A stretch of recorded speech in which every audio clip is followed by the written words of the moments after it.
మీరందరూ వాక్యం వినడానికి సిద్ధంగా ఉన్నారా? ఎవరు మాట్లాడుతున్నారు? హల్లెలూయా. దేవుని వాక్యాన్ని కొన్ని విషయాలు ధ్యానం చేసుకుందాం.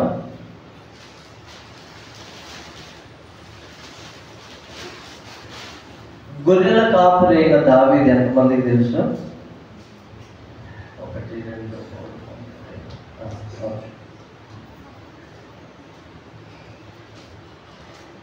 గొల్యాతును చంపిన దావీదు ఎంతమందికి తెలుసు అండి? ఓకే,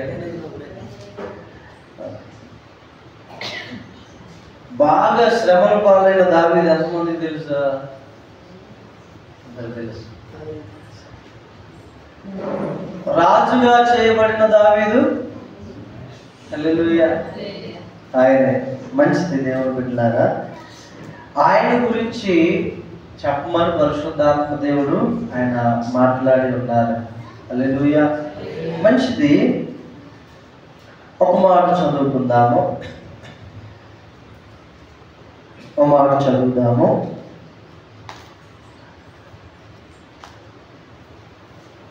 పదహారో అధ్యాయం సమూయేలు గ్రంథం, మొదటి గ్రంథం, సమూయేలు మొదటి గ్రంథం 16వ అధ్యాయం 11వ వచనం చదువుదాం. నీ కుమారులందరూ ఇక్కడనున్నారా అని 10వ వచనం చదువురా. యెషయి తన 7 కుమారులను సమూయేలు ఎదుటికి పిలువగా. ఎంతమంది కుమారులు అండి? 7 కుమారులను. సమూయేలు యెహోవా వీరిని కోరుకొనలేదని చెప్పి ఈ కుమారులందరూ ఇక్కడనున్నారా అని యెషయిని అడుగగా అతడు ఇంకను కడసారి వాడున్నాడు, అయితే వాడు గొర్రెలను కాయుచున్నాడని చెప్పెను. అందుకు సమూయేలు, నీవు వాని పిలువనంపించుము, అతడు ఇక్కడికి వచ్చు వరకు మనము కూర్చుందామని యెషయితో చెప్పగా. చూసారండి, సమూయేలు అనేటటువంటి ప్రవక్త మనందరికీ తెలుసు. ఆయన ఒకటే అన్నారు కదా సంపద. ఆయనను దేవుడు ఎలా మలిచాడనేది కంప్లీట్ అయిన కోహోయిన ఇటువంటి వాడా అనిపిస్తుంది మీకు. ఎందుకంటే వాక్యం మనందరం చదువుతాం, దానిలో ఉన్నటువంటి ప్రత్యక్షత వచ్చినప్పుడు మన జీవితం డిఫరెంట్గా తయారైంది. హల్లెలూయా. 100 సార్లు చదవచ్చు ఆ వాక్యం, కానీ పరిశుద్ధాత్మ దేవుని ద్వారా ఆ వాక్యం మనకు ప్రత్యక్షతగా వచ్చినప్పుడు అక్కడ మన జీవితం మార్చబడుతుంది. హల్లెలూయా. చూడండి, యెషయి ఆ దినములలో, అంటే సౌలు దినములలో యెషయి అనేవాడు ఒక ముసలివాడు. ఆయన తప్పితే ఇంకా ఆ ప్రాంతంలో ఇంకెవరు లేరని దేవుడు చెప్తున్నాడు. ఆ మాట కింద చూడండి, 12వ వచనం, 17వ అధ్యాయము 12వ వచనం.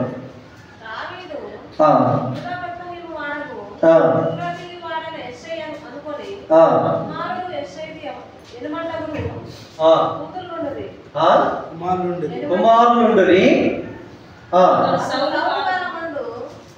అతడు సౌలు కాలమందు జనులలో. ఎవరండి? యెషయి సౌలు కాలమందు జనులలో, ఆ కాలపు జనులలో ఇతడే ముసలివాడు. ఇతనికి 8 మంది కుమారులు. హల్లెలూయా. ఇంకొక చోట 7 అని రాయబడి ఉంటుంది. నేను చదివాను ఈ సమూయేలు మొదటి గ్రంథం, 2వ గ్రంథం, రాజుల గ్రంథం, దినవృత్తాంతం చదివేసరికి అది నిజమే అని అనిపించింది. నా డైరీలో నేను రాసుకున్నాను. దేవుని చిత్తమైతే మరొకసారి నేను చెప్తాను. అసలు దావీదు ఎందుకు 8వ వాడుగా ఉన్నాడు? ఇంకొక చోట అక్కడ 7 అంటారు. హల్లెలూయా. ఇప్పుడు సమూయేలు యెషయిని అడుగుతున్నారు ఏమని? 10వ వచనంలో యెషయి తన 7 కుమారులను సమూయేలు ఎదుటికి పిలవగా, అయితే ఆయన అంటున్నాడు, నీ కుమారులందరూ ఇక్కడ ఉన్నారా అని యెషయిని అడగగా ఆయన అంటున్నాడు, ఇంకను కడసారి వాడున్నాడు, అయితే వాడు గొర్రెలను కాయుచున్నాడు అని. హల్లెలూయా.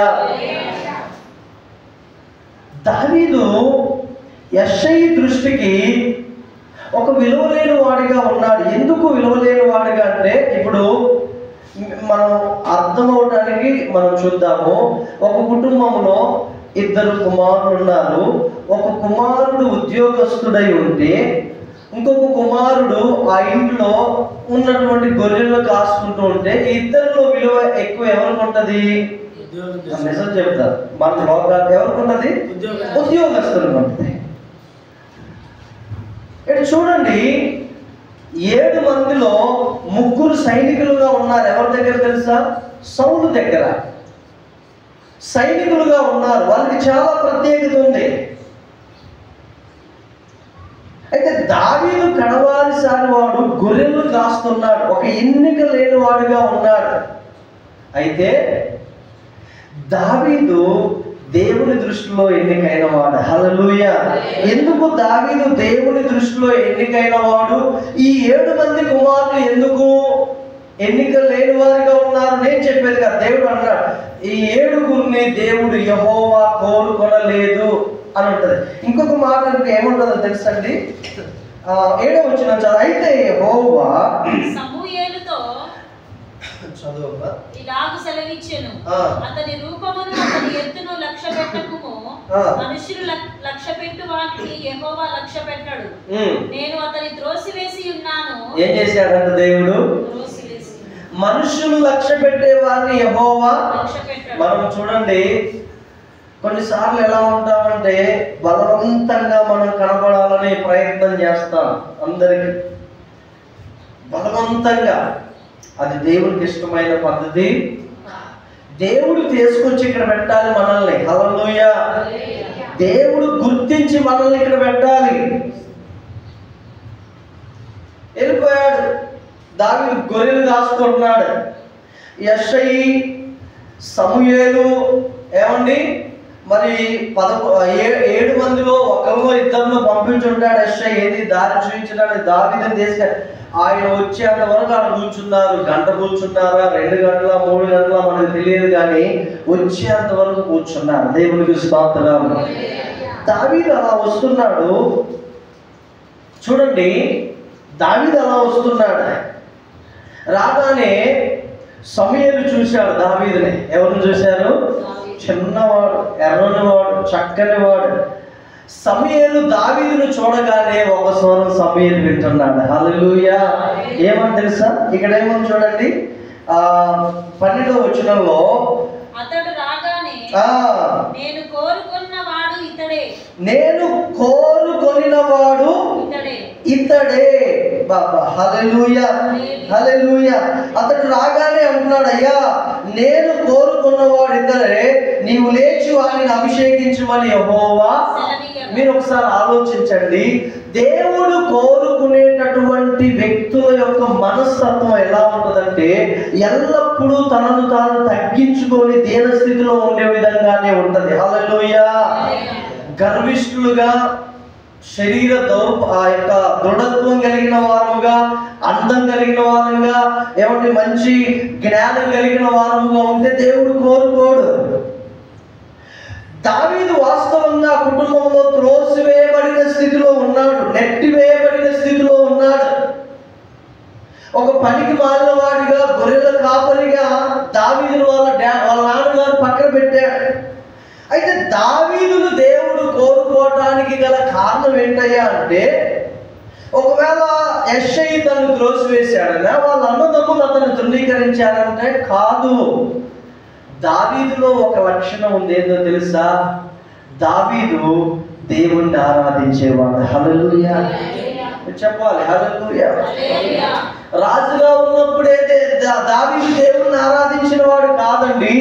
ఆయన గొర్రెల కాపరిగా చిన్నప్పటి నుండే దేవుణ్ణి ఆరాధించేటటువంటి ఒక అనుభవం కలిగి ఉన్నాడు. హల్లెలూయా. అంటే ఆరాధించడం అనేది చాలా శక్తివంతమైనది. దేవుని బిడ్డ, ఒక వ్యక్తి దేవుణ్ణి ఆరాధిస్తే జరిగే కార్యం ఏంటంటే నిజముగా హృదయపూర్వకంగా తను తాను మైమరిచి దేవుణ్ణే చూస్తూ ఆరాధిస్తూ పరవశిస్తున్నప్పుడు పరలోకపు యొక్క మహిమను భూమి మీదకి దింపగలుగుతారు. హల్లెలూయా. ఈ విషయం ఆరాధికులమైన మనం ఎరగాలి, మనం గ్రహించాలి. ఎల్లప్పుడూ దేవుణ్ణి ఆరాధించేవాడు, గొర్రెలు కాసేవాడు కాదా అంటే ఏమన్నా ఒక్కొక్క గొర్రె దగ్గరికి వెళ్ళి అలా కాయటం కాదు కదా. ఒక మేత స్థలం చూపిస్తాడు దావీదు. ఆ మేత స్థలంలో గొర్రెలన్నీ మేస్తూ ఉంటాయి. ఇతడు ఒక చెట్టు కిందనో బండ మీదనో కూర్చొని గొర్రెలు కాపాడేటట్లుగా కూర్చొని దేవుణ్ణి ఆరాధిస్తూ ఉండేవారు. అతని దగ్గర ఒక గొర్రెల కర్ర మాత్రమే కాదు, సితారా కూడా ఎల్లప్పుడూ ఉండేదంట. హల్లెలూయా. ఆ వీణ వాయించుకుంటూ ఆరాధిస్తూ గొర్రెలు మేస్తూ ఉండేది. సో యెషై ముసలివాడే. యెషైకి 7 మంది కుమారులు ఉన్నారు ఇంట్లో. ప్రభుత్వ ఉద్యోగులు యెషై ఇంట్లో ఉన్నారు. ఎందుకంటే సౌలు దగ్గర సైనికులుగా పనిచేస్తున్నారు, ప్రభుత్వ ఉద్యోగులు ఉన్నారు. యెషై చక్కగా ధైర్యంగా ఉన్నాడు. కానీ దేవునిని నిజముగా దావీదు వలె ఆరాధించేటటువంటి వ్యక్తులు ఆ కుటుంబంలో లేరు. హల్లెలూయా. వాళ్ళకి ఎగతాళిగా కనబడుతున్నాడు దావీదు. చాలా చులకనగా చూస్తున్నారు దావీదుని. కానీ దావీదు తన జీవితం యొక్క లక్ష్యం ఏంటంటే, గురి ఏంటంటే, తన పని ఏంటంటే అప్పగించబడిన పని అది గొప్పదా చిన్నదా, అది ఘనత తెచ్చేదా పేరు తెచ్చేదా లేకపోతే ఎవరు గుర్తింప లేని పాటిదా అనవసరం. దావీదుకి అప్పగించిన పని నమ్మకంగా చేస్తాడంతే. హల్లెలూయా. మనం ఇది అలవాటు చేసుకోవాలి. సంఘంలో దేవుని బిడ్డలారా, నీ కుటుంబంలో లేకపోతే దేవుడు నీ నించిన స్థితిలో, స్థలంలో, అది ఉద్యోగమైనా వ్యాపారమైనా పనైన ఏదైనా నీకు అప్పగించిన దాంట్లో నువ్వు నమ్మకంగా ఉండాలి. దావీదు అలా ఉన్నాడు. రెండవదిగా హృదయమంతటితో దేవుణ్ణి ఆరాధించాడు. ఆమె ఏమంటే దావీదు కీర్తనలు మొత్తం ఎన్ని కీర్తనలు ఇది అమ్మా?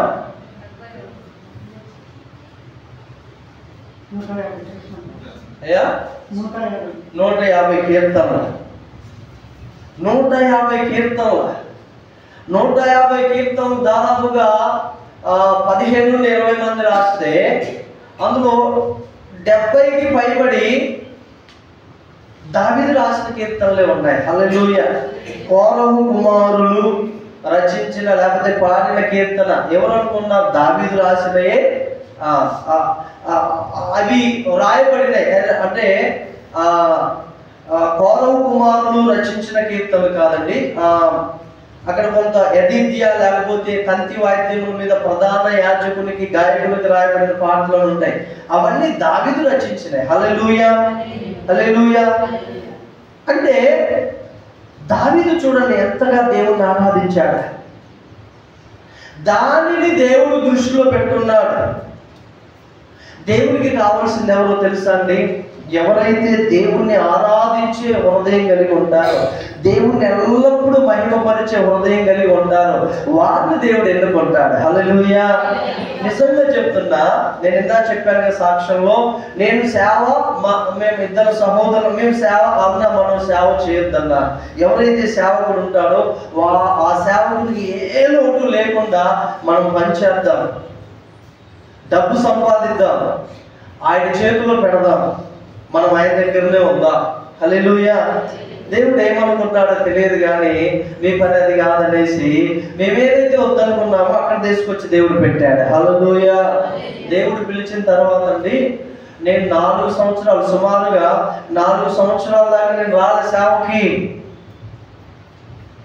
ఎందుకు సేవకు రాలేదు అని అంటే ఎన్నో కష్టాలు ఉంటాయి, ఎన్నో శ్రమలు ఉంటాయి, ఎన్నో నిందలు ఉంటాయి. ఎందుకంటే చూస్తూ ఉంటాం కదా, నాకు వద్దు బాబా యేసయ్య, నాకు అసలే వద్దు, నీకు ఎంత నేను ఏం పని చేసి డబ్బులు ఇవ్వాలో చెప్పు, అదే చేసి నేను నీ సేవకు సపోర్ట్ ఇదే ఉండేది. కానీ రెండోసారి మూడోసారి ప్రభు మాట్లాడితే నేను అన్నాను, ఓకే నేను కనుక నీ సేవ చేయటం నీ చిత్తమైతే ప్రభువా నువ్వు నాతో మాట్లాడు డైరెక్ట్గా అన్నా. హల్లెలూయా.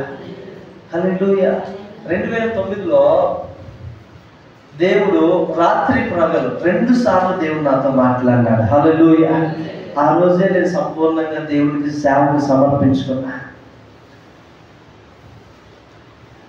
వద్దు అని మనం వెళ్తాం, కానీ దేవుడు ఆయన తీసుకొచ్చి మనల్ని పెడతాడు. అప్పుడు మనం జయించు వారముగా, నిజముగా దేవుని చిత్తములో ఉన్న వారముగా ఉంటాం. దేవునికి స్తోత్రం.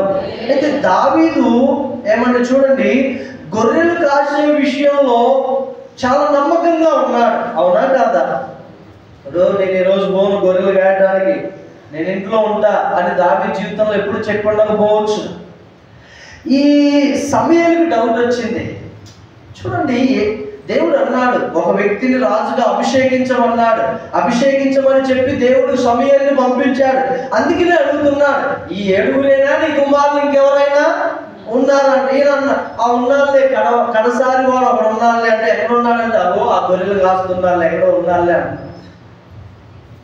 నువ్వు తొందరగా అతన్ని పిలిపించు. హల్లెలూయా, హల్లెలూయా. చూసారండి, ఈ మాట గుర్తు పెట్టుకోండి. బాలుడైన లేదా గొర్రెల కాపరి అయినటువంటి దావీదు యెషై ఇంటికి వచ్చేంత వరకు సమూయేలు ప్రవక్త, యెషై, తన కుమారులు, ఆ యొక్క కార్యక్రమానికి పిలువబడిన వారంతా ఏం చేస్తున్నారు చెప్పాలండి? ఏం చేస్తున్నారు? ఏం చేస్తున్నారు? ఎదురు చూస్తున్నారు. ఏం చేస్తున్నారండి? ఎవరి కోసం? ఎవరి కోసం? ఏ వ్యక్తి అయితే తృణీకరించబడ్డాడో ఆ వ్యక్తి కోసం ఎదురు చూస్తున్నారు. రాగానే దేవుని యొక్క ఆత్మ సమూయేలుని ప్రేరేపించగా తైలం పోసి అభిషేకించి ఏమండి యెహోవా కోరుకున్న వ్యక్తి ఇతడే అని చెప్పాడు. చూడండి అక్కడ 11వ వచనం చదవండి.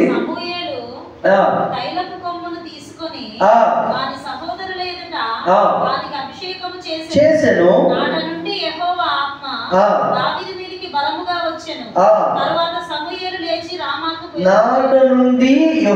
ఆత్మ బలముగా దావీదు మీదకి వచ్చింది. ఆ తర్వాత 2వ రోజు ఏం చేశాడంటే మరలా వెళ్ళి ఏం చేస్తున్నాడు? అతనికి అప్పగించబడిన పని ఏంటి?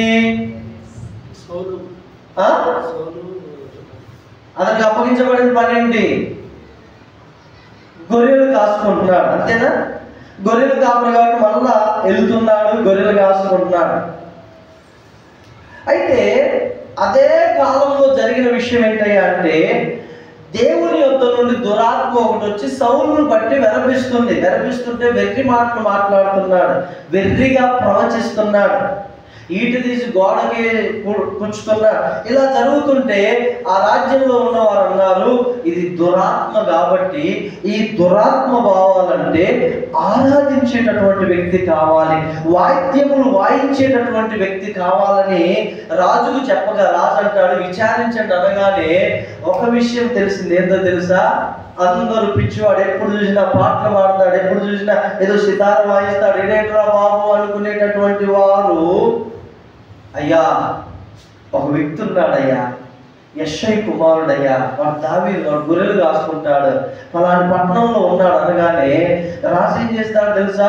వాడిని పంపించి వాళ్ళ తండ్రికి చెప్పి వాడిని తీసుకుంటాడు అంటాడు. హల్లెలూయా, హల్లెలూయా. చూడండి 17వ వచనం చదవండి.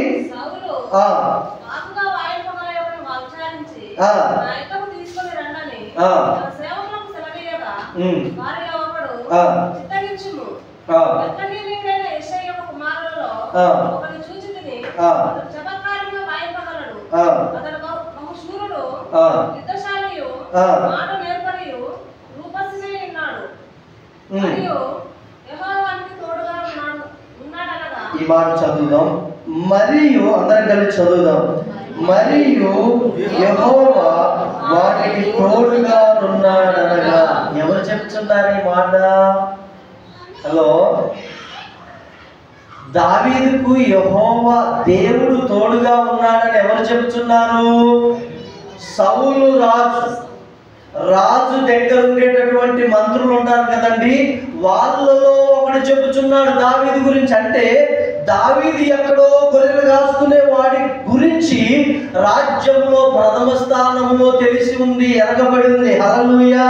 నేనేమంటున్నానంటే నీవు నిజముగా దేవుణ్ణి ఆరాధించే వ్యక్తివైతే నీ గురించి ఎక్కడో ఉన్నత స్థలంలో తెలియపరచబడుద్ది. హల్లెలూయా, హల్లెలూయా. ఈ మాటలు నీకు అర్థం కావాలి.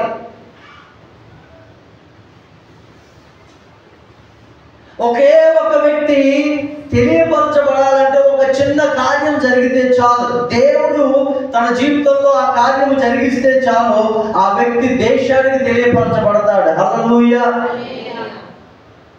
ఏమండి, యోసేపు ఎవరికి తెలుసు? మహా అంటే పోతీఫరుకు తెలుసు, తన భార్యకు తెలుసు, ఇంట్లో ఉన్న వారికి తెలుసు. యోసేపు మహా అంటే ఎవరికి తెలుసు? జైల్లో ఉన్నటువంటి ఖైదీలకు తెలుసు యోసేపు. కానీ ఒక దినం వచ్చింది, రాజు ఒక కళ కన్నాడు. ఆ కళ భావం చెప్పమనేసరికి మీరు చూడండి, యోసేపు ఒక గుర్తింపు లేనివాడు, నేరం అన్యాయముగా నేరం మాపుబడి జైల్లో ఉన్న వాడిని చూశారండి, దేవుడు తీసుకొచ్చి రాజు ఎదుట నిలవబెట్టాడు. హల్లెలూయా. ఆ దినాన ఐగుప్తు దేశం అంతా యోసేపు గురించి తెలిసింది. హల్లెలూయా. నీవు ఫేమస్ కావాలని ప్రయత్నం చేస్తే, నీవు తెలియపరచబడాలని ప్రయత్నం చేస్తే నీ దరిద్రపు స్థితిలోనే ఉంటావు తప్పితే, నువ్వు దేవుణ్ణి ఆరాధించేవాడిగా నీకు అప్పగించిన పనిలో నమ్మకంగా ఉంటే కనుక, దేవుణ్ణి హృదయపూర్వకంగా ఆరాధించే వ్యక్తిగా ఉంటే, ఒక దినాన దేవుడే తీసుకొచ్చి నేను దేశంలో ఉన్నత స్థానంలో నిలబెడతాడు. హల్లెలూయా, హల్లెలూయా. ఈ దినాలు చూడండి, చాలా మంది క్రైస్తవులే కానీ క్రైస్తవులు కాని వారు కానీ ఫేమస్ అవ్వాలంటే అది ఒక ఫ్యాషన్ అయిపోయింది. ప్రదర్శింపబడడం అనేది, ఒక గుర్తింపబడడం అనేది ఒక ఆశ, ఆకాంక్ష అయిపోయింది. దేవుని సంగమా, నీకు గుర్తింపు నిన్ను బట్టి కాదు. ఎవరిని దావీదు చెప్పుకున్నాడా? నేను బాగా ఆరాధిస్తా, బాగా వీణ వాయిస్తానని దావీదు చెప్పుకున్నాడా? దావీదు ఎప్పుడు చెప్పుకోలే, తన పని తాను చేసుకుంటూ వెళ్తున్నాడు. దావీదు గురించి ఎక్కడో రాజు దగ్గర ఉన్నటువంటి మంత్రికి తెలిసింది, బాగా వాయింపగలడని. ఇలాగూ అతనికి దెయ్యం పట్టినప్పుడల్లా, సౌలుకి దెయ్యం పట్టినప్పుడల్లా ఎక్కడున్నా కానీ దావీదు కబురు పెడుతూ వచ్చి వీణ వాయిస్తూ వెళ్తూ ఉండేవాడు. ఇలా ఉన్నట్టుండి రాజ్యము గడుస్తుంది, నడుస్తుంది, నడుస్తుంది.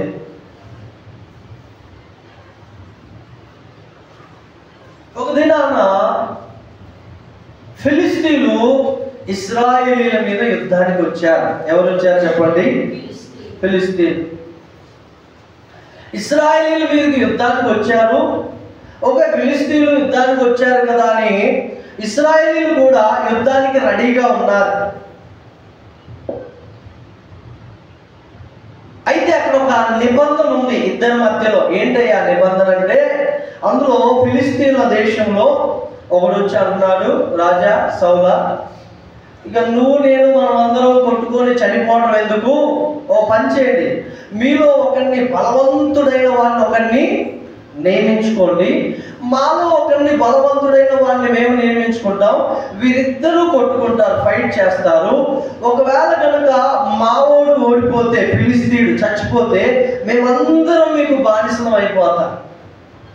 ఒకవేళ మీలో ఎవరైనా ఒకడు వీడి చేత చంపబడితే మీరందరూ మాకు బానిసలు కావాలని ఓకే అన్నారు. డన్ అన్నారు. హల్లెలూయా, డన్ అన్నారు. అంతే అన్నారా? ఎక్కడుంది అది?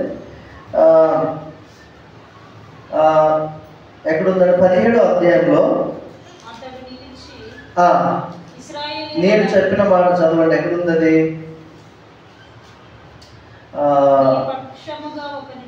ఎన్నో వచ్చినారా? అంతే.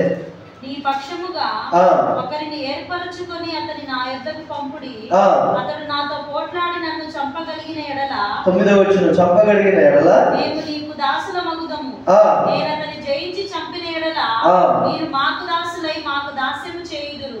10వ వచనం, ఈ దినమున నేను ఇశ్రాయేలు సైన్యములను తిరస్కరించుచున్నాను, ఒకరిని నియమించిన ఎడల వాడును నేనును పోట్లాడుదుమని మా ఫిలిస్తీయుడు చెప్పుచూ వచ్చెను. సౌలును ఇశ్రాయేలీయులందరూ ఆ ఫిలిష్తీయుల మాటలు వినినప్పుడు బహుభీతులైరి. చూశారండి, సౌలును ఇశ్రాయేలీలందరూ ఆ ఫిలిష్తీయుల మాటలు వినినప్పుడు బహు భీతులు, అంటే బాగా భయపడిపోయారు.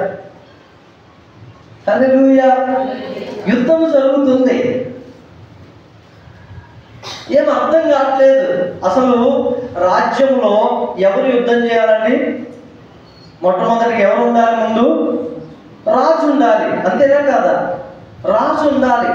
సైన్యానికి ఎప్పుడైనా సైన్యాధ్యక్షుడే ముందు ఉండాలి, అప్పుడే ధైర్యం. వాడే పారిపోయాడు అనుకోండి, వాడే నేను ఏసీ రూమ్లో ఉంటా మీరు జయించుకుని అన్నాడు అనుకోండి, దానికి విలువ ఉండదు. హల్లెలూయా. అయితే ఇది నిబంధన. ఫస్ట్ రోజు నేను అనుకుంటా సౌలు ఎల్లుంటాడు. ఇప్పుడు వీరిద్దరి మధ్యలో ఏముంది? వీరిద్దరి మధ్యలో ఏముంది? లోయ ఉంది. ఏముందండి?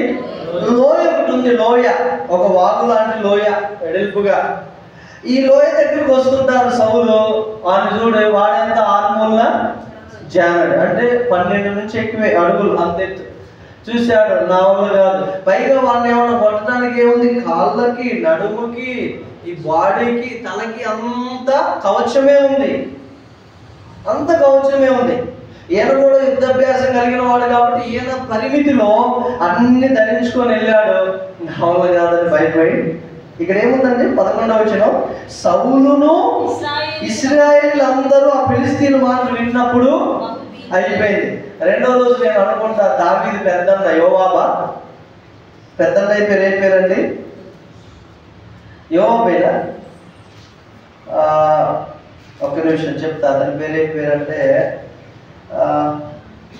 బహుశా జ్యేష్ఠుడు, అతని పేరేంటి? ఏలియాబు. రైట్. ఏం పేరండి? ఏలియాబు. ఎల్లుంటాడు.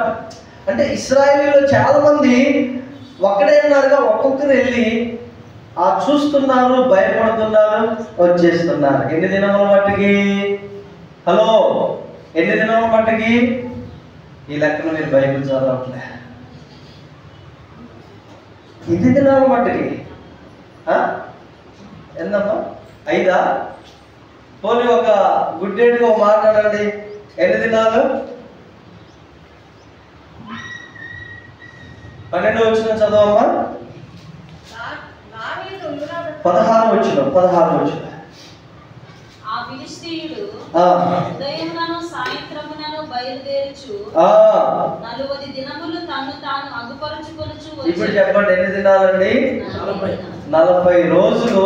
ఎప్పుడంటే ఉదయం వస్తున్నాడు, ఎట్లు నిలబడుతున్నాడు, అటు నుంచి కూడా ఎవడో ఒకడు వస్తున్నాడు, చూస్తున్నాడు, భయపడుతున్నాడు, వెళ్ళిపోతున్నాడు. మళ్ళీ సాయంత్రం వస్తున్నాడు. ఎవరు? మీరు స్పందించండి. నేను ఏ రోజు ఉపవాసం ఉన్నాను, నేను యాక్టివ్ ఉన్నా, మీకేమైంది? ఎవరు? గొల్లియాత్. అందరూ చెప్పండి, గొల్లియాత్. సాయంత్రం కూడా వచ్చాడు. అటు నుంచి ఇంకొక ఆయన వచ్చాడు, అమ్మో నా వల్ల కాదని వెళ్ళిపోయాడు. ఇలా ఎన్ని రోజులు జరుగుతుంది? ఇక విషయం తెలుసా? ఫిలిష్తీయులందరూ అక్కడ కూర్చున్నారు, చక్కగా రోజు రొట్టెలు మాంసాలు తింటున్నారు. ఎందుకని? మన ధైర్యం ఎవరు? మన ధైర్యం ఎవరు? గొల్లియాత్. ఇటేమో ఇశ్రాయేలీలు ఉన్నారు, వీళ్ళు కూడా భోజనం చేస్తున్నారు. సైనికులు లక్షల మంది ఉన్నారు, ఇశ్రాయేలీలందరూ ఉన్నారు, చూస్తున్నారు ఏం జరుగుద్దా అని. ఎందుకంటే పెద్ద సవాలు దేవుని బిడ్డలారా. ఈ ఇశ్రాయేల్ దేశానికి, ఫిలిష్తీయుల దేశానికి పెద్ద సవాల్ అది. ఎన్ని దినాలు గడిచింది? ఈ 40 దినాలు ఇశ్రాయేలీలంతా భయంతో ఉన్నారు. ఒక్కడికి కూడా ధైర్యం లేదు. ఒక్కడంటే ఒక రాజుతో సహా ఇశ్రాయేలీలో పిల్లలు, స్త్రీలు ఎవ్వరికి కూడా ధైర్యం లేదు. ఏమి ప్రణాళిక చేస్తున్నా అస్సలు ఏమంటారు, దాన్ని ఎలా జయించాలనే తెలియక మీరు చూడండి అలాగే ఉన్నారు. తింటున్నారు, పోతున్నారు, భయపడుతున్నారు, వస్తున్నారు. ఇలా ఎంతకాలం మీరు చూడండి. అక్కడ గొల్లియాత్ గాడు ఒక మాట అన్నాడు. ఏమన్నాడు తెలుసా? నేను ఈ దినాన ఇశ్రాయేలీల దేవుణ్ణి తిరస్కరిస్తున్నా అన్నాడు. ఏమన్నాడండి? ఇశ్రాయేలీల దేవుణ్ణి తిరస్కరిస్తున్నా అన్నాడు. అయినా ఇశ్రాయేలీలో ఒక్కడికి కూడా రోషం రాలే. ఈ 40 దినాలు చక్కగా భయపడుతున్నారు, తింటున్నారు, పడుకుంటున్నారు. మళ్ళీ ఉదయం సాయంత్రం వాడు వస్తున్నారు, వీళ్ళు భయపడిపోవట్లే. ఈ లోపు మీరు గమనించండి, యెషయికి ఒక బుద్ధి పుట్టింది. ఎవరు? యెషయి అంటే దావీదు యొక్క నాన్నగారు. గొర్రెలు కాసుకునే దావీదుని మొత్తానికి కబురు పిలిపించాయా, 40 దినాలు అయింది, ఏం సమాచారం లేదు, ఏదో యుద్ధం అంటున్నా ఆయన, మరి నువ్వు వెళ్ళి మీ అన్నలు యుద్ధంలో ఉన్నారు కదా, వాళ్ళ యోగక్షేమం అడిగి ఫస్ట్ ఇదిగో ఈ 10 జున్నుగడ్డలు, తేనె, ఇంకా ఐగుప్తు దేశంలో దొరికేటటువంటి కొన్ని విలువైన ఏం చేశాడంటే ఏమండి పేలాలు అటువంటి కొన్ని ఇచ్చి దావీదు చేత పంపించాడు. ఎక్కడికి పంపించాడండి? తన అన్నుల యుద్ధకు పంపించాడు. తన ముగ్గురు అన్నులు ఎక్కడున్నారు? యుద్ధంలో ఉన్నారు, యుద్ధ భూమిలో. ఏం తీసుకొని వెళ్ళాడు. ఎవరిగానే దావీదు అలా అడుగు పెట్టాడంతే, అతను ఉదయాన్నే వెళ్ళాడు కదా, వాడు వచ్చేసాడు ఫిలిష్తీయుడు. ఎవరు? బహుశా 41వ దినం కావచ్చు, లేదా 42వ దినం కావచ్చు. ఈ మాట అన్నాడు, నేను ఇశ్రాయేలు దేవుని తిరస్కరిస్తున్నాను రా, మీలో ఎవరైనా ఉంటే వచ్చి నన్ను జయించండి, ఇదిగో మీకు దాసులు అయితే లేదా, మీరే మాకు దాసులు అంటాం. ఇశ్రాయేలీల దేవుణ్ణి తిరస్కరిస్తున్నాడనే మాట దావీదు చెవులో పడింది. హల్లెలూయా, హల్లెలూయా. మీకేం అనిపించట్లేదు కదా? నాకు చాలా అనిపిస్తుంది లోపల. హల్లెలూయా. ఒక మాట పడింది. పడగానే దావీదు అన్నాడు, అప్పటికప్పుడు సీరియస్ అయ్యి ఒకనాడు వీడెవడు అన్నాడు, ఆ పక్కనాడు అన్నాడు, అయ్యా ఇతడు గొలియాతు 40 దినాల నుంచి ఇలా జరుగుతుందిరా బాబు, నీకు ఏం కావాలి ఫస్ట్ చెప్పంటే, ఏంలే మా అన్న ఉన్నాడు ఏలియాబు, తర్వాత 2 అన్న 3 అన్న ఉన్నారు, ఇక వాళ్ళకి ఇద్దామని వచ్చానంటే, ఆహా ముందు ఆ సంగతి ఏందో చెప్పు అన్నాడు దావీదు. అంటే అన్నాడు, 40 దినాల నుంచి ఇదే పంచాయతీ నాయన, ఈయన ఎవడైతే జయిస్తాడో ఈ గొలియాతుని, వానికి రాజు అన్నాడు. మీరు చూడండి ఏమన్నాడు తెలుసా? తన యొక్క మా జ్యేష్ఠ కుమార్తెనిచ్చి పెళ్లి చేస్తానన్నాడయ్యా, పెద్దమ్మాయిని. తర్వాత తన తండ్రి ఇంటి వాళ్ళందరినీ రాజ్యంలో స్వతంత్రునిగా చేస్తానన్నాడయ్యా అన్నాడు. అలాగా. ఇంకో కొంత దూరం వెళ్ళాడు దావీదు. కొంత దూరం వెళ్ళగానే మళ్ళీ ఆ మాటను పడితే ఇంకొకరిని అడిగాడు. ఇంకొకరిని అడిగేసరికి వాళ్ళ పెద్దన్న ఏలియాబు వచ్చాడు. ఏలియాబు వచ్చి ఏమన్నాడు, అరే దావీదు ఎక్కడున్నా నీకు ఈ బుద్ధి అన్నారా? ఆ గొర్రెలు ఏం చేసినావు? ఏమన్నాడు చూడండి అక్కడ 28వ వచనం చూడండి.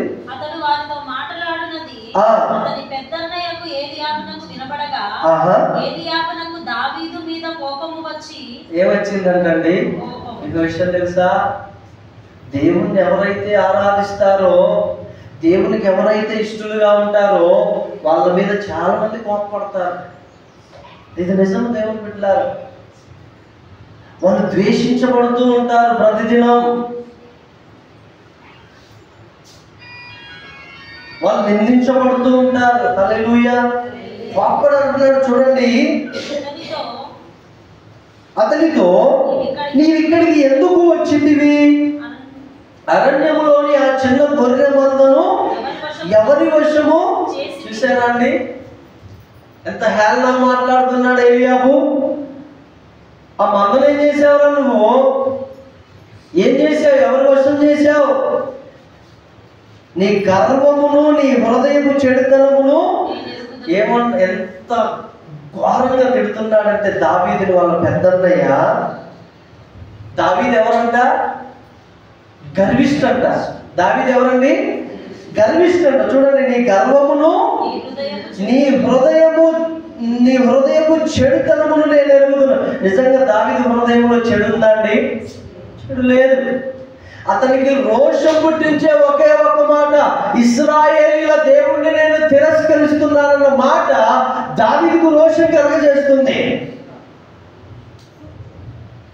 ఈ దినాన్ని నీ జీవితంలో దేవుని బిడ్డలారా, నీ బ్రతుకు ద్వారా దేవుని నామానికి అవమానం కలుగుతుందంటే నీకెందుకు రోషం రావట్లేదు? నువ్వెందుకు నీ జీవితాన్ని ఆయనకు మహిమ తెచ్చే విధంగా జీవించాలని ఆశపడట్లేదు? నీలో ఎందుకు దేవుని కొరకు నిలబడాలన్న రోషము లేదు?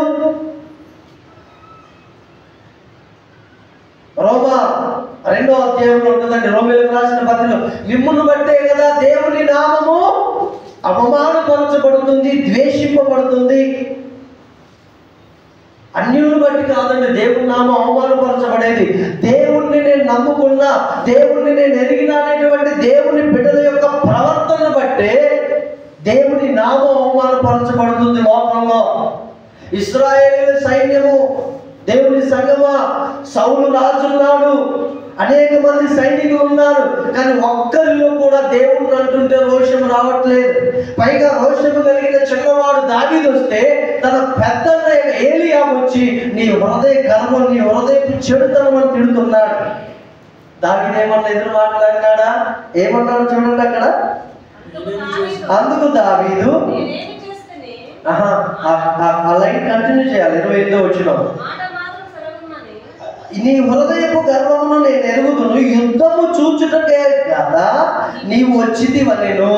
ఏమంటే దావీదు యుద్ధం చూడటానికి వచ్చాడా, లేకపోతే వాళ్ళ నాన్న ఇవి చూడండి, వాళ్ళ నాన్నే పిలిచాడు చూడండి. ఏమన్నాడు చదువున్నాడా? యెషయి తన కుమారుడైన దావీదును పిలిచి, నీ సహోదరుల కొరకు వేయించిన ఈ గోధుమలను ఒక తూమెడును ఈ 10 రొట్టెలను తీసుకొని దండులోనున్న నీ సహోదరుల వద్దకు త్వరగా పొమ్ము. మరియు ఈ 10 జున్నుగడ్డలు తీసుకొని పోయి వారి సహస్రాధిపతికి ఇమ్ము. నీ సహోదరులు క్షేమంగా ఉన్నారో లేదో సంగతి తెలుసుకొని వారి వద్ద నుండి ఆనవాలు ఒకటి తీసుకొని రమ్మని అంతేనా? లేకపోతే దావీదు యుద్ధానికి చూడడానికి వెళ్ళాడా? అక్కడ గొర్రెలు కాసుకుంటున్నాడు దావీదు. గొర్రెలు కాసుకునే దావీదుని యెషయి పిలిచి, అయ్యా 40 దినాలు అయిందిరా బాబు, అసలు నీ అన్నలు బ్రతుకున్నారో చచ్చారో తెలియదు, ఎందుకంటే ఏలా లోయలో యుద్ధం జరుగుతుంది, ఇదిగో ఈ గోధుమలు లేకపోతే ఇగో ఈ జుండు గంటలు ఇవి తీసుకొని వెళ్ళి యోగక్షేమం అడగండి అని అంటే అవి ఇచ్చి మరలా గొర్రెల ఎత్తుకు వెళ్దామని పరుగును వచ్చాడు. ఎవరు? దావీదు. అక్కడికి రాగానే ఈ స్వరం ఉంది. ఏంటి ఆ స్వరము? చూడండి 24వ వచనం చదవండి. ఇశ్రాయేలీలందరూ పారిపోగా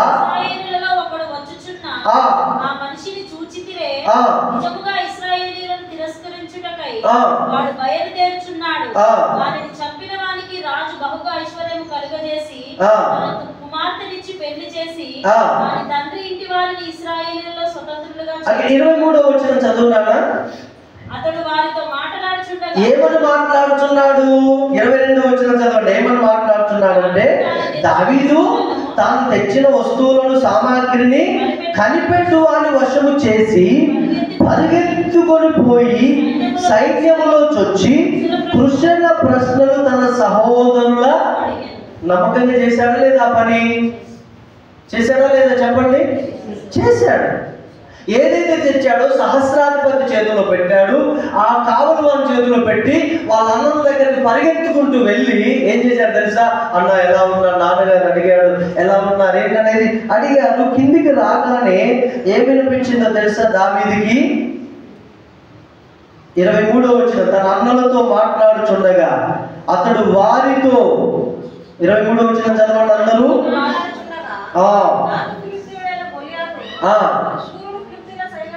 అసూరుడు ఫిలిస్తీన్ల సైన్యములో నుండి వచ్చి పై చెప్పిన మాటల చొప్పున పలుకగా దావీదు, అందరూ చెప్పండి కొట్టి ప్రభువుని బయటపడతారు. ఫస్ట్ టైం విన్నాడు దావీదు.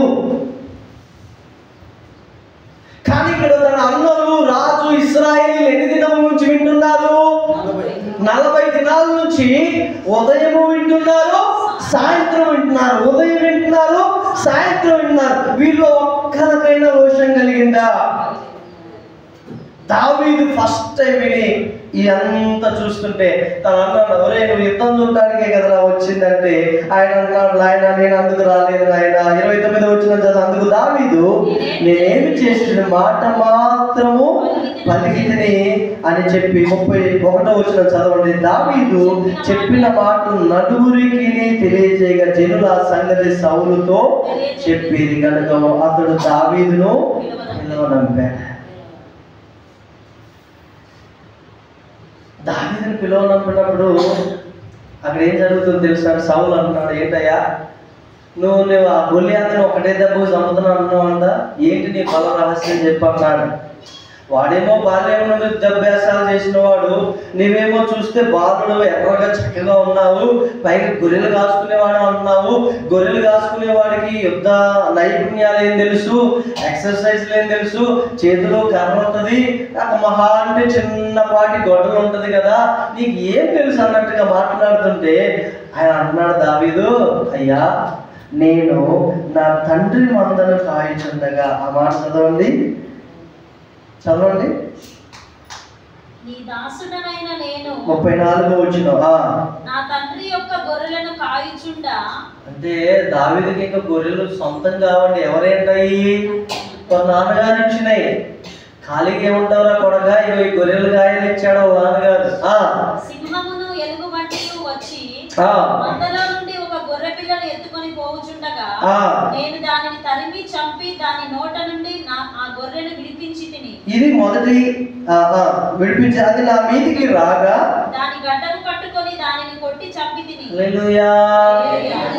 దావీదు ఏం చేశాడండి? సింహము ఎవరి మీదకి వచ్చింది? ఎవరి మీదకి వచ్చింది? గొర్రెల మీదకి వచ్చింది. మొట్టమొదటి దర్శనంలో సింహం ఎక్కడికి వస్తుంది? ఎక్కడికి వస్తుంది? మనుషుల్ని తినడానికి, చంపడానికి వస్తుంది. మీరు గమనించండి, ఇది ఒక ఆత్మ సంబంధమైనటువంటి దాడి. అందుకనే దేవుడు చెప్పాడు, నువ్వు ఉండాలి ఫాస్టింగ్. హల్లెలూయా. నాకు తెలుసు ఆటంకం వస్తుందని తెలుసు. ఏమన్నా ఒక పాస్టర్ గారు ఫోన్ చేసి, మరి బాగాలేదు కదా 3వ రోజు, మరి ఆలోచించు అన్నాడు. 3వ రోజు చాలా సివియర్గా ఉంది, బాగాలేదుగా పాస్టర్ గారు. ఒక దైవజనుడు ఫోన్ చేసి, మరి ఇలా ఉందిగా తెలిసింది, మరి విరమించుకోరాదు అన్నట్టుగా మాట్లాడాడు. నేను మనసులో అనుకున్నాను, చనిపోతే అక్కడ బాధ పెట్టండి, కానీ దేవుడు చెప్పింది ఇది మాత్రం నేను కంటిన్యూ చేస్తానన్నాను అనుకున్నా. హల్లెలూయా. నీ ఇష్టం, మరి ఇక నీకు ఎట్లా ఉంటే అట్లా కానీ. చూడండి, దావీదు సౌలు దగ్గర అన్నాడు, సింహము గొర్రె పిల్లని విడిపించా, గొర్రె పిల్లని విడిపిస్తే అది ఎవరి మీదకి వచ్చిందంట? దావీదు మీదకి వస్తాయా? నేను గడ్డం పట్టి చీల్చి దాన్ని ఏం చేశాడంట? చంపానంట. ఇది ఒకటి. రెండోది 35 వచ్చిన చదువు. అమ్మ 35 వచ్చిన, నేను దానిని తరిమి చంపి దాని నోట నుండి ఆ గొర్రెని విడిపించి తిని. అది నా మీదికి రాగా దాని గడ్డం పట్టుకొని దానిని కొట్టి చంపి తిని. తర్వాత అక్కడ 34లో ఎలుగుబంటిని కూడా అని అన్నాడు. ఎలుగుబంటి, ఇవి రెండింటిని చంపాను అనగానే రాజుకి ఎక్కలేని ఆనందం కలిగింది. హల్లెలూయా, హల్లెలూయా. అయితే దావీదు అంటున్న మాట మనం బాగా గ్రహించాలి. 37 వచ్చిన అందరం కలిసి చదువుదామా? సింహము యొక్క బలము నుండి ఎలుగుబంటి యొక్క బలము నుండి నన్ను రక్షించిన యెహోవా ఈ ఫిలిష్తీయుల చేతిలో నుండి కూడా నన్ను విడిపించిననియు చెప్పాను. అందుకు సౌలు, కొమ్ము, యెహోవా నీకు తోడుగా నుండును గాక అని దావీదుతో అనెను. హల్లెలూయా. నేను చెప్తా, ఒక మాట వినండి. దావీదు వచ్చేంత వరకు యెషై ఇంట్లో అందరూ వెయిట్ చేశారా లేదా? చేశారు కదా. రెండోది, ఒకవేళ దావీదుని కనుక వాళ్ళ నాన్నగారు మొదటి రోజు యుద్ధం జరిగేటప్పుడు కనుక దావీదుని అవించి పంపిస్తే, దావీదు కనుక ఇవి వింటే, సౌలు దగ్గర కనుక వెళ్తే సౌలు అంగీకరించేవాడా దావీదుని? అంగీకరించాడు. ఎందుకు తెలుసా? మరి పోరా పిల్లోడు అంటాడు, నీకేం తెలియదు పోరా, నువ్వు పోరా అంటాడు. కానీ ఎందుకు సౌలు పిలిపించుకున్నాడు అని అంటే, అప్పటికి ఎన్ని రోజులైంది? 40 రోజులు. ఏ దేశమైనా ఆ దరిలో శత్రు దేశం, ఈ దరిలో ఈ దేశం ఉంటే యుద్ధం ఒకటే రోజులో జరుగుతుంది, లేదా 2 రోజుల్లో ముగింపబడుతుంది. హల్లెలూయా. కానీ ఇది 40 రోజులకు పొడిగించబడింది. వీళ్ళు విసిగిపోయి వేసారిపోయినటువంటి వీళ్ళు దావీదు తన సాక్ష్యం చెప్పగానే, మీరు చూడండి, చూడండి, దావీదు ఎన్నిక లేని వాడే, దావీదు గొర్రెల కాపరే, కానీ ఎవ్వరికీ తెలియనటువంటి అద్భుతాలు దేవుడు దావీదు ద్వారా తెలిగిస్తున్నాడు. హల్లెలూయా, హల్లెలూయా. ఒక విషయం తెలుసా అండి, నా సేవ ప్రారంభంలో చనిపోయిన వ్యక్తి కూడా ఏర్పడ్డారు. అయిపోయింది, అందరూ కలిసి ప్రేయర్ చేస్తున్నా. 3 నిమిషాలు ఆమె లేపబడింది. హల్లెలూయా. ఒక ఆమెను ఇట్లా మోసుకొని వచ్చారు. చచ్చిపోయింది అనుకున్నాం. కిడ్నీలో రాళ్ళు లేపే చిన్న ప్రార్థన చేశారు. లేచి కూర్చొని అరగంటలో లేచి నడుచుకుంటూ వెళ్ళిపోయింది. హల్లెలూయా. ఎవరికైనా తెలుసా? ఎవరికి తెలియదు. ఇంకొక ఆయన తీసుకొని వచ్చారు అక్కడ చర్చి దగ్గర. అక్కడ ఉన్నప్పుడు ఏమైందంటే పేరు గుర్తుంది. మరి ఇండిక్షన్ వేయించా, ఇది మందు కూడా తాగించావు, అయినా మందు తగ్గట్టుగా నొప్పి, చిన్న గేడి పెట్టి ఆయన మీద ఇలా ప్రేయర్ చేశా. 6 నిమిషంలో తగ్గిపోయింది. హల్లెలూయా. ఎవరికైనా తెలుసా? ఇది ఎవరికి తెలియదు. ఇంకొక వ్యక్తి వచ్చాడు ఆ టీకొత్తగూడెంలో. ఆయన నేను అబ్జర్వ్ చేస్తున్నా. ఏమంటే ఆయన చెక్క సెంటరింగ్ మేస్త్రి. ఆయన నల్లం ఉన్నాడు, ఆయనకి ఎర్రతేలు పుట్టిందంట. ఆయనకి ఇండిక్షన్లు వేసారు, మందు ఏం లేదు. నేను అన్న ప్రేయర్ చేస్తే దక్కుద్దు, వస్తారా అన్న. వస్తాడు, తీసుకెళ్ళి ఏడుస్తున్నాడు. ఎంత భయంకరంగా ఏడుస్తున్నా. నేను ఒకరు కొబ్బరి నూనెకి ప్రేయర్ చేసి ఎక్కడైతే పుట్టిందో ఆయన మీద ఇలా పెట్టి, ప్రభువా ఈ కుమారుడిని నాయన అనగా నాయన వామ్మ అన్నాడు. ఏమన్నాడు? వామ్మ అన్నాడు. ఏంటి వామ్మ అన్నాడు అని ఏమంటే ముగిస్తే, అయ్యా ఏదో జారిపోయిందయ్యా అంటాడు. దేవుని స్తోత్రం. ఎవరికైనా తెలుసా? ఇంకా చాలా ఉన్నాయి అద్భుతాలు.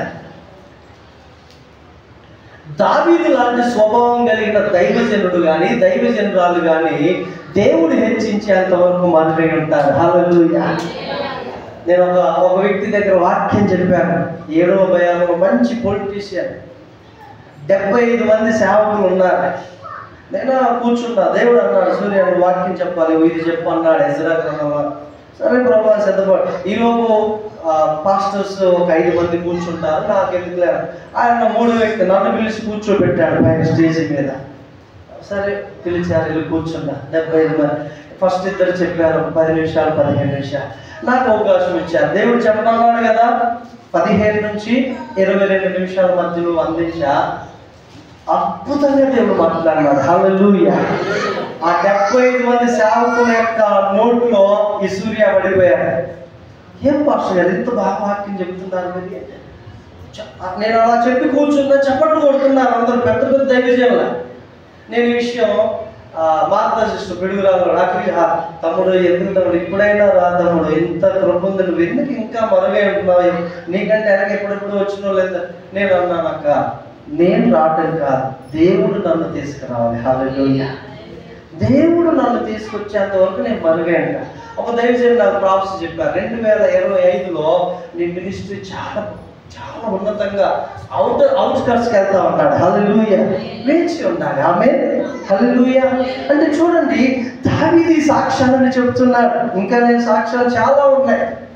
నాతో తిరిగిన ఒక 5-6 మంది ప్రారంభం నుంచి ఉన్న వాళ్ళకి తెలుసు నేను ఎలా ఉన్నా, ఎలా తిన్నానా లేదా, నా పరిస్థితి ఏందనే. హల్లెలూయా. హల్లెలూయా.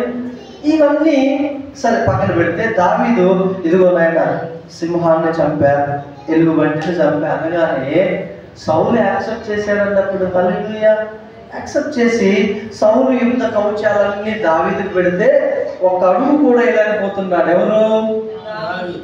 ఒక్క అడుగు వేయలేకపోతున్నాడు. నాకు ఏం వాడుకలే వద్దనేసి అన్ని తీసేసి దావీదు దగ్గర ఒకటి ఉంటుంది. ఏంటది? ఒడిశా. ఏముంటుంది అది? ఎందుకు దావీదు దగ్గర ఒడిశా ఉంటుంది అని అంటే, ఒకవేళ కనుక గొర్రె తప్పిపోతూ ఉంటే ఈ ఒడిశలో రాయి పెట్టి ఆ పక్కనేసి కొడతాడు. ఆ పక్కనేసి కొట్టగానే ఆ గొర్రె నుంచి ఎక్కడ కలుస్తుంది? మందం. సేవకుడు ఏం చేస్తాడు తెలుసా? ఎవరైనా మీలో కొంచెం తప్పిపోతున్నారు అంటే ఒడిశా దెబ్బ పడుతుంది పక్కనో మీద. నువ్వేం చేయాలి తెలుసా? సరి చేయబడాలి. హల్లెలూయా.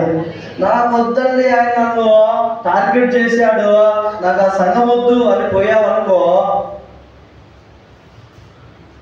పోయిన వాళ్ళు ఉన్నారు, మళ్ళా వాళ్ళకి దారి తెలుసు కదా, చక్కగా వచ్చి ఇక్కడే ఉన్నారు. దేవుని స్తోత్రం.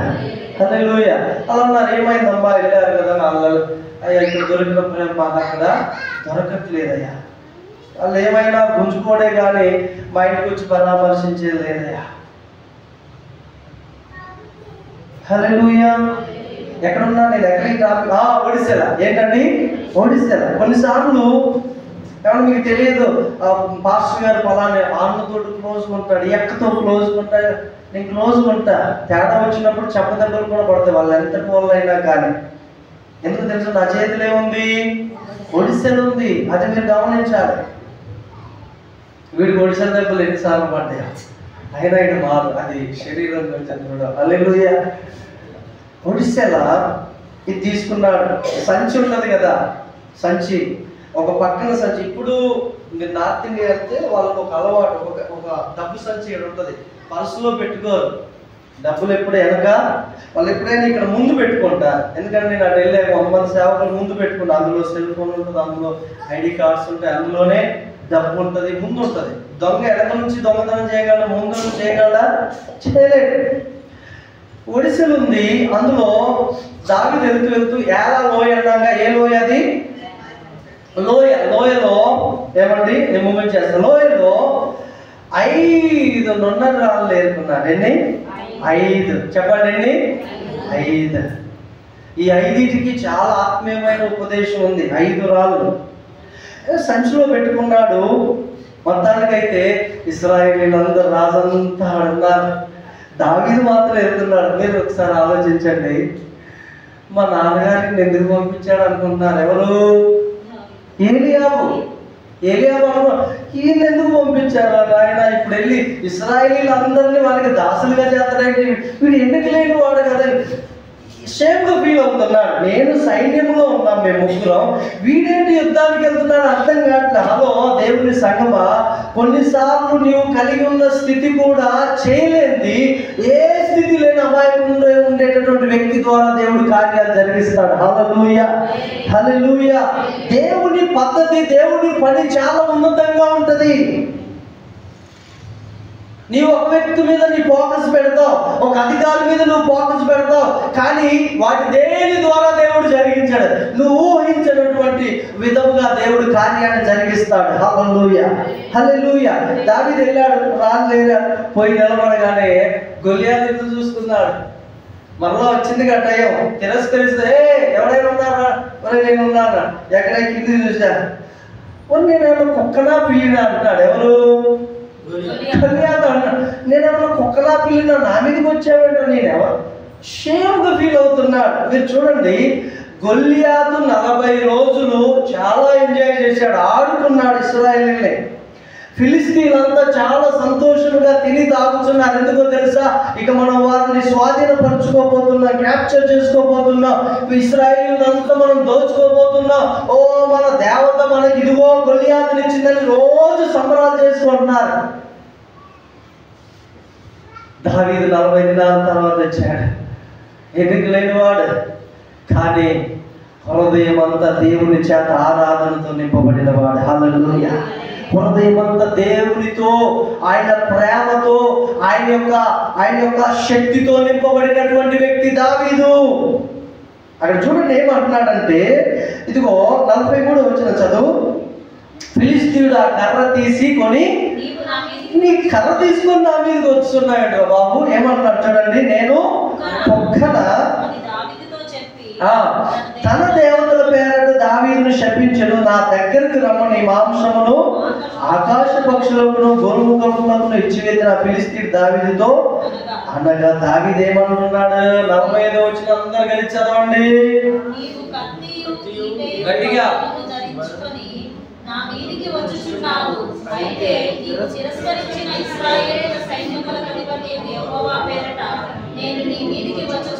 ఎవరి పేరును వస్తున్నాడండి? దావీదు. దావీదు అంగీకరించబడటానికి తన సాక్ష్యం చెప్పాడు దావీదు. ఎక్కడ? సౌలు దగ్గర. కానీ దావీదు ఆ సాక్ష్యం కూడా ఏమన్నాడు? ఏమయ్యా రాజా, సింహము యొక్కయు ఎలుగుబంటి యొక్కయు బలము నుండి నన్ను రక్షించిన యెహోవా ఈ సున్నతి లేని ఫిలిస్తీయులు కూడా వాటిలో ఒకదాని వల్లే చేస్తాడన్నాడా లేదా అన్నాడు. అంటే దావీదు ఎల్లప్పుడూ దేవుని ఆరాధించడాన్ని బట్టి దేవుని యొక్క నుండి దావీదుకు జయం కలుగుతుంది. హల్లెలూయా, హల్లెలూయా. ఈ సంభాషణ జరిగిన తర్వాత చూడండి, దావీదు అంటున్నాడు, నీవు తిరస్కరించిన మాట చదవండి, ఎక్కడుంది అది? 45వ వచనం మధ్యలో ఉంది. కత్తియు విటయు పట్టుకొని నా మీదకి వస్తున్నావు కదా, అయితే నీవు తిరస్కరించిన ఇశ్రాయేలీయుల సైన్యములకు అధిపతియగు యెహోవా పేరట నేను నీ మీదికి వచ్చుచున్నాను. సంగమా,